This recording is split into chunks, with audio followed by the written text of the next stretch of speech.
Assalamualaikum warahmatullahi wabarakatuh. Saya Fia Rahmawati, NIM saya 202101010042.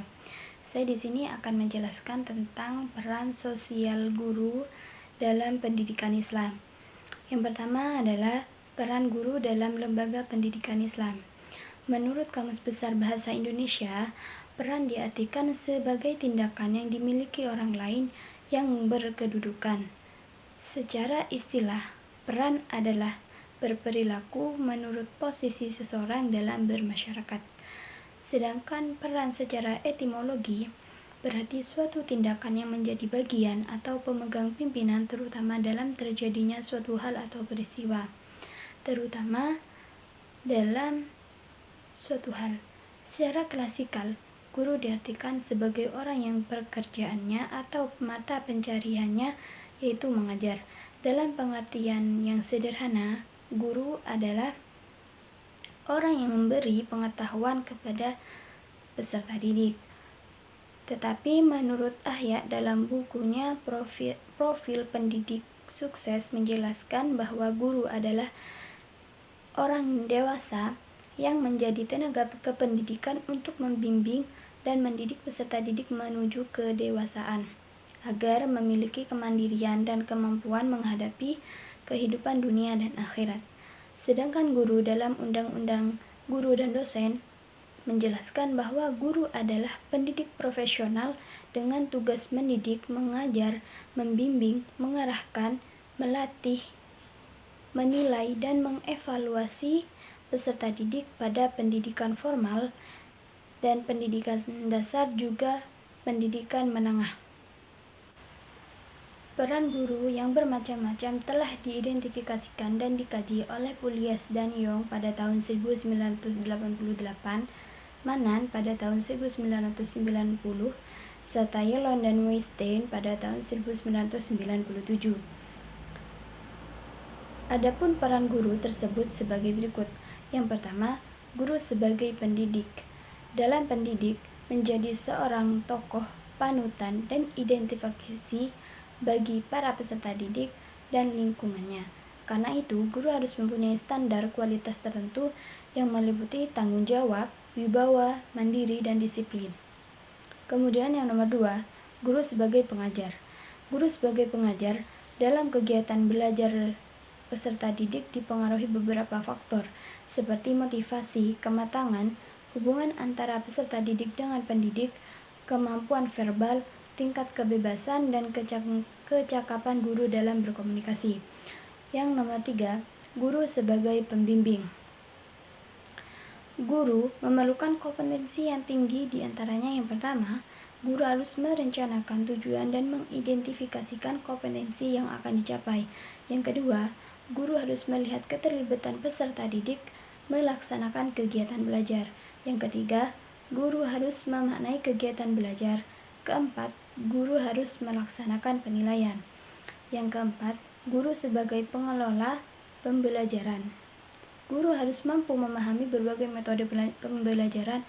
Selain itu, guru dituntut untuk meningkatkan pengetahuan dan keterampilan supaya pengetahuan dan keterampilan yang dimilikinya tidak ketinggalan zaman. Yang kelima, guru sebagai pelatih.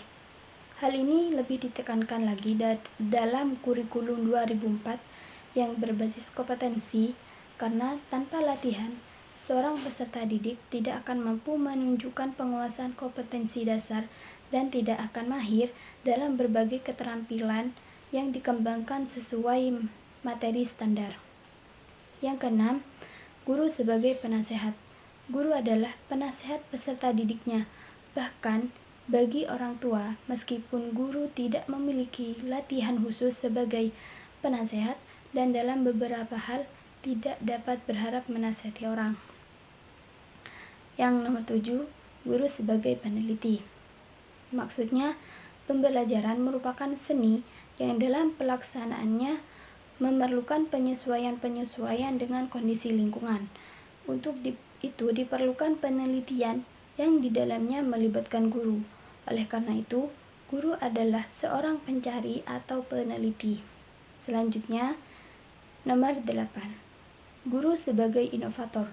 Guru menerjemahkan pengalaman yang pernah dialami ke dalam kehidupan yang bermakna pada peserta didik atau menyampaikan pengalamannya ke peserta didik.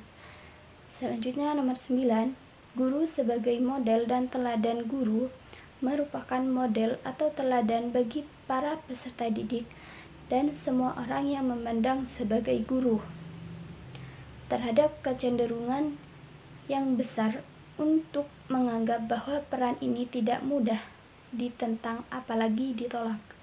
Nomor 10, guru sebagai pribadi. Sebagai individu yang berkecimpung dalam pendidikan, guru harus memiliki kepribadian yang mencerminkan seorang pendidik. Guru sering dijadikan panutan untuk masyarakat. Untuk itu, guru harus mengenal nilai-nilai yang dianut dan berkembang di masyarakat setempat dan melaksanakan tugas.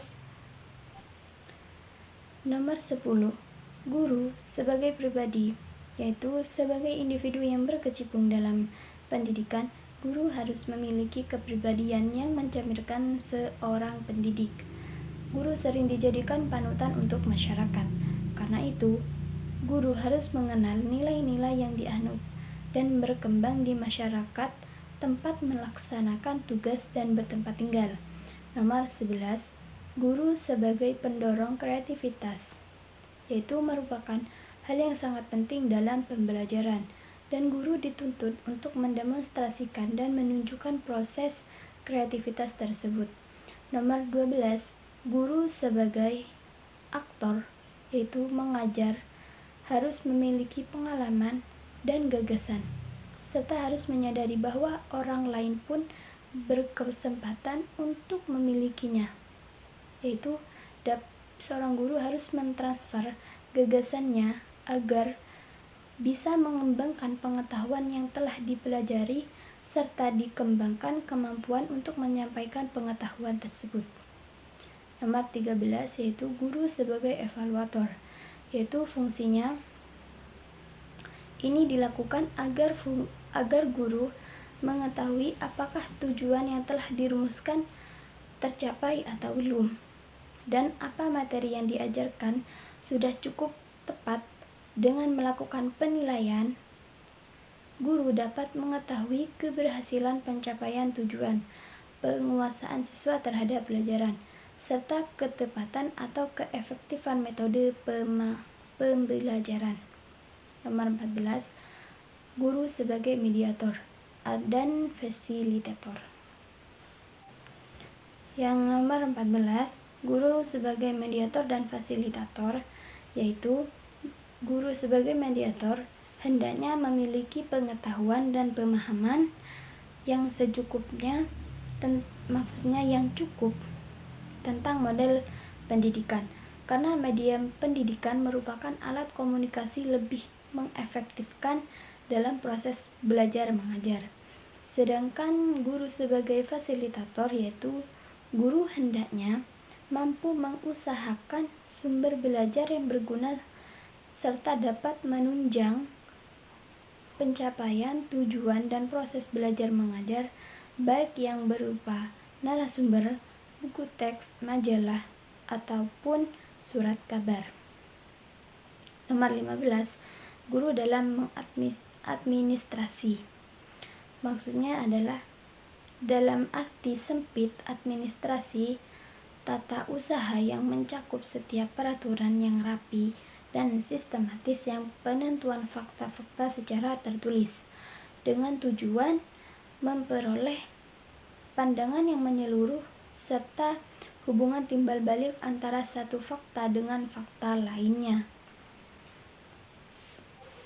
Seorang guru juga memiliki peran sangat penting dalam pendidikan karakter siswa, karena guru merupakan sosok yang dapat memberikan contoh bagi semua siswa. Guru juga memiliki tugas untuk mendidik siswa berkomunikasi dan berinteraksi dengan siswa di kelas maupun di luar kelas, sehingga peran guru yang cocok untuk pendidikan karakter ini adalah guru sebagai teladan. Guru sebagai teladan ini dapat dilihat dari 3 aspek, yaitu yang pertama, aspek sikap, perkataan, dan perbuatan.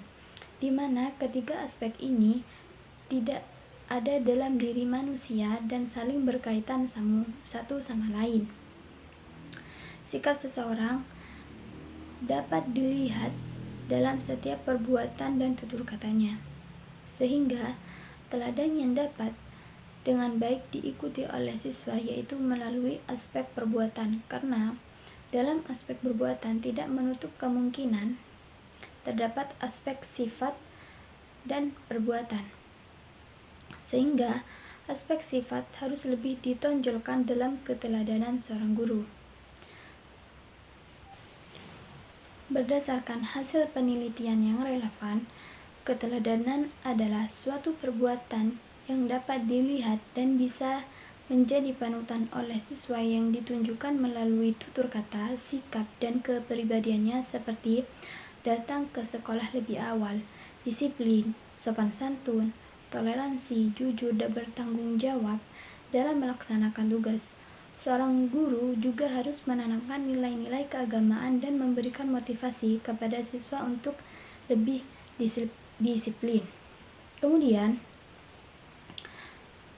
dalam model interaksi, ada dua model interaksi. Yang pertama yaitu interaksi formal dan interaksi informal. Yang pertama, interaksi formal, yakni interaksi yang dibangun dalam situasi resmi ketika guru sedang mengajar murid di dalam kelas maupun di luar kelas. Dalam situasi ini, guru dituntun untuk mampu menunjukkan kewibawaan atau otoritasnya, artinya ia mampu mengendalikan, mengatur, mengontrol kelakuan anak. Yang kedua yaitu interaksi informal, yakni guru menjalin komunikasi dan interaksi dengan murid dalam situasi non-pelajaran resmi, misalnya sewaktu rekreasi, kompetisi antar sekolah, berolahraga, studi tour, dan sebagainya. Murid-murid juga menyukai guru yang dalam sewaktu-waktu demikian dapat bergaul lebih akrab dengan mereka sebagai manusia terhadap manusia lainnya, dapat tertawa dan bermain lepas dari kedok formal. Di sekolah, peran guru adalah menciptakan interaksi edukatif yang mendidik kepada peserta didik. Interaksi edukatif merupakan proses atau interaksi belajar mengajar memiliki ciri-ciri khusus yang membedakan dengan bentuk interaksi lainnya. Yang pertama, interaksi belajar mengajar memiliki tujuan yakni untuk membantu peserta didik dalam suatu perkembangan tertentu. Yang kedua, interaksi ada satu prosedur atau jalannya interaksi yang direncanakan, didesain untuk mencapai tujuan yang telah ditetapkan. Agar dapat mencapai tujuan serta optimal, maka dalam melakukan interaksi perlu adanya prosedur atau langkah-langkah yang sistematis dan relevan. Yang ketiga, interaksi belajar mengajar ditandai dengan satu penggarapan materi yang khusus, yaitu dalam hal ini materi harus didesain sedemikian rupa sehingga cocok untuk mencapai tujuan. Juga hal ini perlu memperhatikan komponen-komponen yang lain, apalagi komponen peserta didik yang merupakan sentral. Yang keempat, ditandai dengan aktivitas siswa, yaitu sebagai konsekuensi bahwa siswa merupakan sentral, maka aktivitas siswa merupakan syarat mutlak bagi berlangsungnya interaksi belajar mengajar. Nomor 5, dalam interaksi belajar mengajar, guru berperan sebagai pembimbing. Sebagai pembimbing ini, guru harus berusaha menghidupkan dan memberikan motivasi agar terjadi interaksi yang kondusif. Guru harus siap sebagai mediator dalam segala sesuatu proses belajar mengajar, sehingga guru akan merupakan tokoh yang akan dilihat dan akan ditiru tingkah lakunya oleh peserta didik. Yang keenam, dalam interaksi belajar mengajar membutuhkan disiplin. Disiplin dalam interaksi belajar mengajar ini diartikan sebagai suatu pola tingkah laku yang diatur sedemikian rupa menuntut ketentuan yang sudah ditaati oleh semua pihak dengan secara sadar baik pihak guru maupun pihak peserta didik. Nomor 7, ada batas waktu. Untuk mencapai tujuan pembelajaran tertentu dalam sistem berkelas atau kelompok siswa, batas waktu menjadi salah satu ciri yang tidak bisa ditinggalkan. Setiap tujuan akan diberi waktu tertentu, kapan tujuan itu harus tercapai. Penjelasan materi yang kedua yaitu peran guru dalam masyarakat, yaitu manusia sebagai makhluk sosial atau homo socius cenderung untuk bermasyarakat. Manusia tidak bisa hidup tanpa bantuan orang lain. Manusia membutuhkan interaksi dengan manusia lain dalam konteks kehidupan masyarakat. Dalam kehidupan sosial, setiap individu mempunyai peran masing-masing. Dalam konsep peran tersebut yaitu konsep fungsi. Setiap orang memiliki suatu peran dan fungsi dalam ruang sosial seperti kelompok, keluarga, komunitas, dan masyarakat. Peran dan fungsi dalam komunitas sering disebut dengan posisi. Posisi merupakan kedudukan seseorang dalam suatu kelompok atau kedudukan dalam hubungannya dengan kelompok lain. Misalnya, posisi sebagai guru. Posisi sebagai guru yang memiliki hak dan kewajiban yang diembannya dikenal sebagai status. Adapun perilaku yang diharapkan seseorang yang memiliki status disebut sebagai peran. Ketika peran dimainkan, ia akan memiliki konsekuensi terhadap penyesuaian atau adaptif terhadap sistem. Ini dikenal sebagai fungsi atau fungsi sosial. Selanjutnya, di masyarakat, guru dapat memainkan banyak peran. Damsar menjelaskan peran guru di masyarakat dibagi menjadi dua bentuk, yaitu yang pertama, bentuk manifest atau tampak dan bentuk laten atau yaitu tersembunyi. Yang pertama, bentuk fungsi manifest atau tampak guru. Fungsi yang diharapkan, disengaja, dan harus disadari oleh guru di masyarakat adalah: pertama, guru sebagai pengajar. Pada masyarakat manapun, baik masyarakat maju maupun sedang berkembang, menyadari dan mengharapkan agar guru menjadi pengajar bagi anak-anak mereka. Bahkan guru juga menjadi pengajar bagi orang yang sudah dewasa dan orang tua yang masih buta baca tulis. Masyarakat mengharapkan guru dapat memberikan pengetahuan dan keterampilan dasar yang dibutuhkan oleh masyarakat seperti berhitung, membaca, dan menulis. Yang kedua, guru sebagai pendidik. Di masyarakat, guru tidak hanya diharapkan sekedar mengajar pengetahuan dan keterampilan, tetapi juga mendidik, yakni mengarahkan dan membimbing baik anak-anak maupun anggota masyarakat lainnya untuk beradaptasi dengan berbagai perubahan kehidupan. Misalnya, memecahkan masalah, mencari alternatif dari permasalahan, berpegang teguh pada ajaran norma, budaya, dan agama, serta mengajarkan berbagai soft skill lainnya yang dibutuhkan masyarakat dalam menghadapi kehidupan. Yang ketiga, guru sebagai teladan. Guru dipandang oleh masyarakat agar selalu menjadi teladan bagi anak-anak dan anggota masyarakat lainnya. Apabila guru melakukan perilaku yang menyimpang dari norma masyarakat, maka akan mendapat sorotan yang tajam. Untuk itu, guru harus memiliki moral yang tinggi. Yang ketiga, guru sebagai motivator. Masyarakat mengharapkan guru menjadi motivator untuk melakukan hal-hal positif di masyarakat.